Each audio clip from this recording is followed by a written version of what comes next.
Bonjour bien-aimé de le Seigneur, à part la parole d'hier soir, le direct. J'espère que tu as été béni avec ce grand homme, personnalité biblique Gédéon qui nous inspire tant. Aujourd'hui, ce matin, nous nous réveillons avec une autre parole, celle d'Ésaïe 57, versets 1 à 10. Le juste périt et nul n'y prend garde.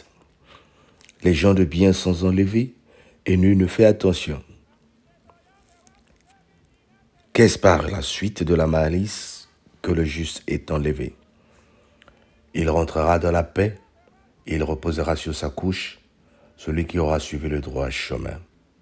Mais vous, rapprochez-vous ici, fils de l'enchanteresse, race de l'adultère et de la prostituée. De qui vous moquez-vous?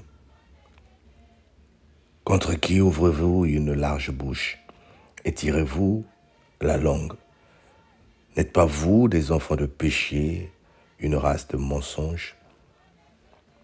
Ces souffrons près des térébintes, sous un arbre vert, égorgeant les enfants dans les valises, sous des fentes de rochers. C'est dans les pierres polies et des torrents qu'est ton partage. Voilà ton lot. C'est à elle que tu verses des libations et que tu fais des offrandes. Puis-je être insensible à cela? C'est une montagne haute et élevée que tu dresses. C'est sur une montagne haute et élevée que tu dresses ta couche. C'est aussi là que tu montes pour offrir des sacrifices. Tu mets ton souvenir derrière la porte et les poteaux, car loin de moi tu lèves la couverture et tu montes. Tu élargis ta couche et tu traites alliance avec eux. Tu aimes leur commerce, tu choisis une place. Tu vas auprès du roi avec l'huile, tu multiplies des aromates. Tu envoies au loin tes messagers. Tu t'abaisses jusqu'au séjour des morts. À force de marcher, tu te fatigues. Et tu ne te dis pas, je renonce. Tu trouves encore de la vigueur dans ta main. Aussi n'es-tu pas dans l'abattement. Amen.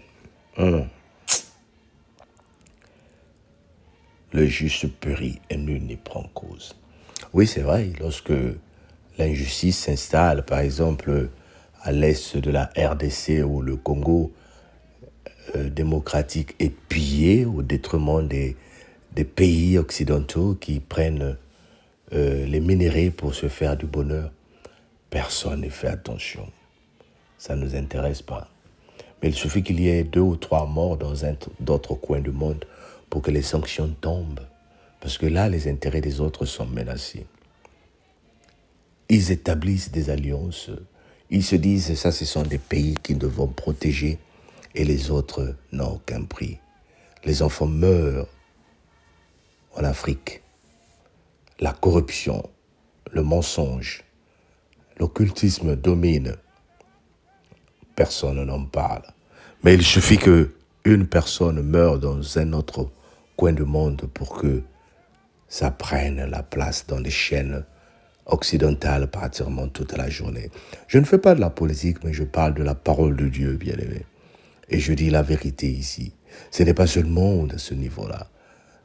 Il y a des gens, par exemple, dans des groupes, quand quelque chose arrive, tout est concentré autour d'eux.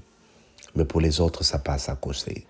Et tu as comme l'impression que tu es les moindres parmi ces gens-là. Non. Le Seigneur est en train de te rassurer ici. Ces gens-là, à force de marcher, ils vont se fatiguer.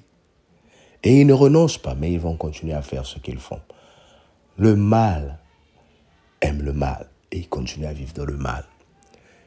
Mais quand le bien commence à venir, quand la vérité commence à arriver, le mal n'y prend pas attention.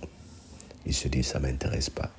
Oh bien-aimé, cette parole est pour toi qui se sens pauvre, toi qui se sens négligé.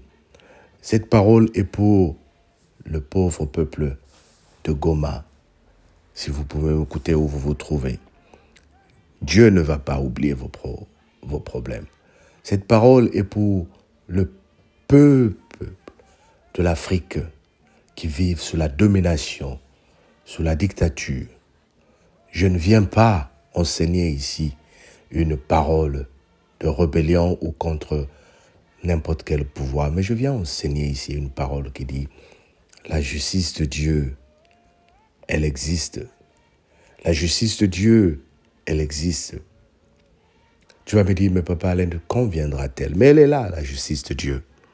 Tu ne sais pas ceux qui sont en train de te faire du mal, comment ils souffrent dans le silence, comment ils n'ont pas la paix, comment leurs enfants sont tourmentés, comment ils vivent dans l'incertitude. Alors toi qui vis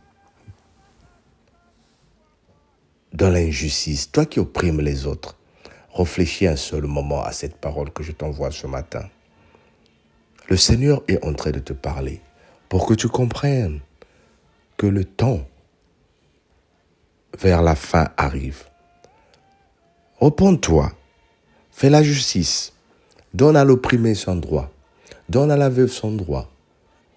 Toi qui te dis chrétienne, qui te dis diacre ou diaconesse, mais qui est en train d'opprimer les enfants que ton frère a laissés, qui est en train d'opprimer les veuves, qui est en train d'opprimer les faibles, fais justice. Toi qui en as donné la gestion des biens de la famille et qui pense que c'est toi le superstar, pense à ceux qui ne savent pas parler. Pense à ceux qui n'ont pas la parole. Vis de l'équité. Toi qui refuses d'aller dans les maisons des autres lorsqu'ils sont en deuil, va assister parce que ton tour viendra, bien-aimé. Ne dis pas que j'ai de l'argent, j'ai payé mon assurance.